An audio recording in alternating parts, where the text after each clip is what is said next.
बहुत बहुत स्वागत है प्यारे बच्चों आप सभी का आज की इस वीडियो में। और आज की इस वीडियो में हम डिस्कस करेंगे क्लास 11th का आपका संस्कृत का जो सब्जेक्ट है बच्चों, इसी के सिलेबस के बारे में। और ये सिलेबस 2026 और 27 के आपके जो मिड टर्म के एग्जाम होने वाले हैं ना, जिसे आप टर्म 1 या फिर फर्स्ट टर्म भी कह सकते हो, इसके लिए रहने वाला है। और पता है बच्चों, इस वीडियो में संस्कृत के मिड टर्म के एग्जाम के लिए हम 3 मोस्ट इंपॉर्टेंट टॉपिक कवर करेंगे। कौन कौन से? देखो, सबसे पहला और मोस्ट इंपॉर्टेंट हमें ये जानना है कि इस मिड टर्म एग्जाम का हमारा सिलेबस क्या रहेगा। तो पहले सिलेबस जानेंगे, ठीक है।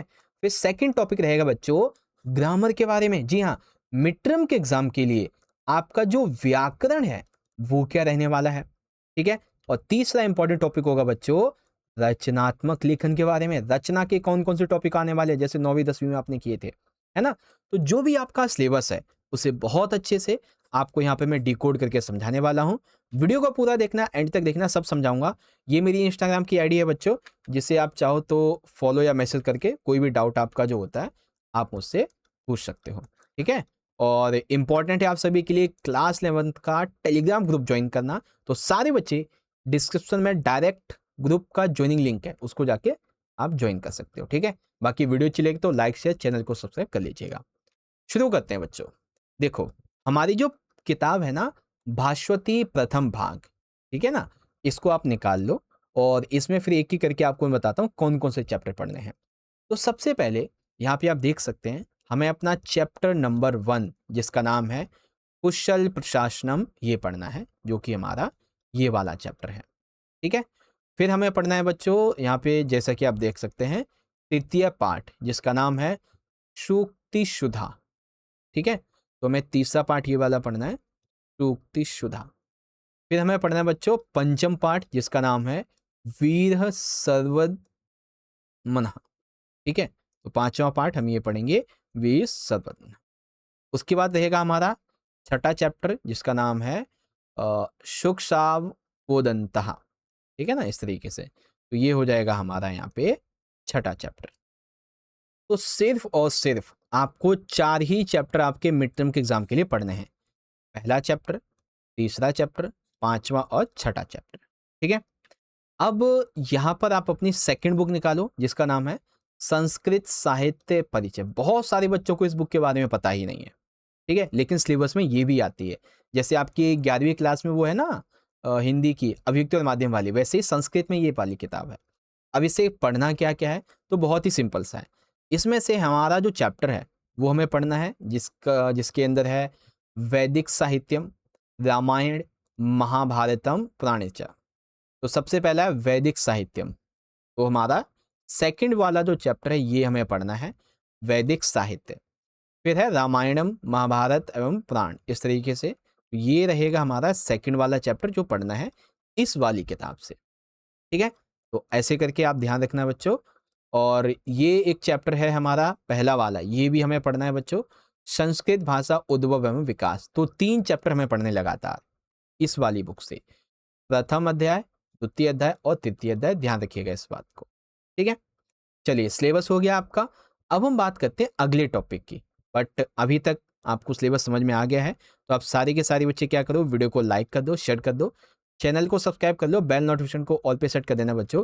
क्योंकि देखो, एक चीज आपको मैं बताऊं, अभी आपके जो मिड टर्म के एग्जाम होंगे ना, मिड टर्म के एग्जाम के लिए हम संस्कृत के आपको कम से कम 4 से 5 मोस्ट इंपॉर्टेंट सैंपल पेपर्स करवा देंगे बच्चों, वो भी अच्छे से सॉल्यूशन के साथ में। तो सारे बच्चे जरूर से आप हमसे जुड़ जाना ताकि आप अपनी तैयारी कर सकें। अब बारी आ जाती है क्लास 11th के ग्रामर के सिलेबस की। ग्रामर के सिलेबस में सबसे पहले हम अपना जो रचना वाला कार्य है उसको देख लेते हैं, रचनात्मक कार्य का। तो पेपर का जो हमारा भाग खा होगा ना, खंड खा, जो कि 15 नंबर का आएगा, उसमें रचना का कार्य है। जैसे कि रचना के कार्य में क्या होगा, औपचारिक और अनौपचारिक पत्रम और प्रार्थना पत्रम, जिसमें मंजूषा की सहायता से रिक्त स्थान पूर्ति करनी होगी या फिर पूरा पत्र लिखना होगा। यानी कि औपचारिक और अनौपचारिक पत्र लिखने के लिए आएगा। 2 तरीके से आ सकता है। एक तो आपको पूरा पत्र लिखा हुआ दे देगा और कुछ वर्ड जो वो मिसिंग होंगे, आपको उन वर्ड्स को फिल करना होगा मंजूषा की सहायता से। या तो सीधा सीधा हिंदी की तरह क्वेश्चन दे देंगे और बोलेंगे पूरा पत्र लिख के दिखाओ, है ना, ऐसे करके रहेगा। उसके बाद आपको एक चित्र दिया जाएगा, उस चित्र से आधारित आपको वाक्य बनाने होंगे जैसे आप 9वीं 10वीं में करते आए हो। फिर आपको कोई एक टॉपिक दे दिया जाएगा, उस पे अनुच्छेद लिखना होगा। इसके अलावा एक लघु कथा लिखने के लिए आपसे बोला जाएगा, और या फिर डिबेट, जैसे इंग्लिश में आपकी डिबेट आएगी ना, वैसे ही संस्कृत में डिबेट किसी एक पक्ष में। तो औपचारिक अनौपचारिक पत्र, चित्र आधारित संरचना, वाक्य रचना बेसिकली, अनुच्छेद लेखन, लघु कथा लेखन और वार्तालाप ए पक्ष में लिखना, विपक्ष या पक्ष में। ओके बच्चों, तो रचना का कार्य इतना सा है। अब आता है सेकंड टॉपिक, जो कि हमारा खंड गा रहेगा ना, ये होगा हमारा व्याकरण का। अब व्याकरण बड़ा आसान है, क्योंकि क्वेश्चन नंबर जो 5वां होगा हमारा, ये रहेगा संधि का। और संधि पता है कहां से आएगी? आपकी किताब से ही, जिसके अंदर हमारी स्वर संधि होगी। स्वर संधि में आपको दीर्घ, गुण, वृद्धि ये संधि जाननी है। विसर्ग फिर आएगी हमारी व्यंजन संधि, जिसमें श्रुत्वम, दुष्टम, जश्रुतम ये जाननी है। और विसर्ग संधि में सत्वम, उत्वम ये रहेगा। तो स्वर, व्यंजन, विसर्ग तीनों संधि आएंगी, लेकिन तीनों में 3-3 2 पॉइंट है ना।